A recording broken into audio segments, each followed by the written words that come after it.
Welcome back to part 2 of Git best practices for teams and parallel feature development. In this part, we'll focus on testing, pull requests, managing long-lived branches, conflict resolution, and release tagging. Let's jump right in. On Section 5, test locally before pushing. Always test your code locally before pushing. Don't rely solely on CI to catch issues. Pros: reduces broken builds. Maintains team confidence in the code base.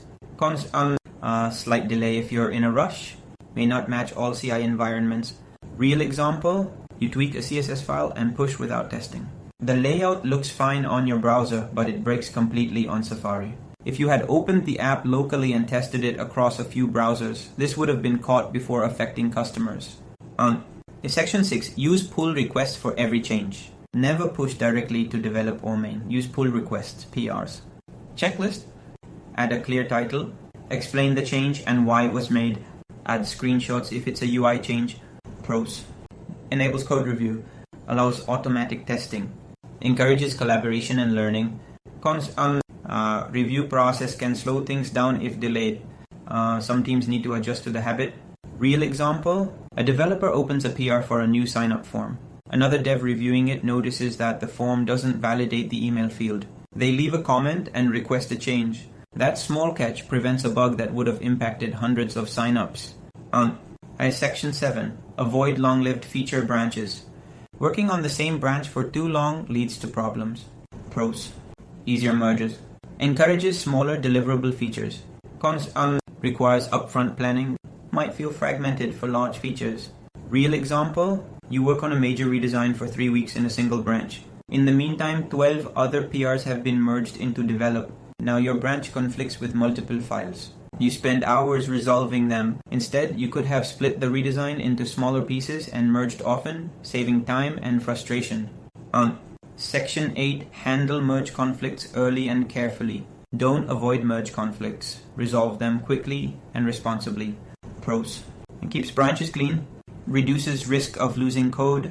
Cons: can be stressful under deadlines. Easy to resolve incorrectly without context. Real example: 2 developers update the same file. One renames a variable, the other updates logic using that variable.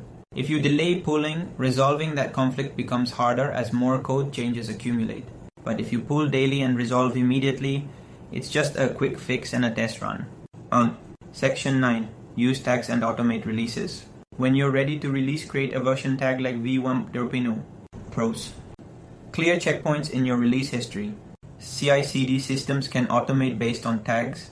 Cons: requires discipline to tag every release. Needs coordination in larger teams. Real example: you tag version v3.2.0 before a big deployment. A bug is found 2 days later.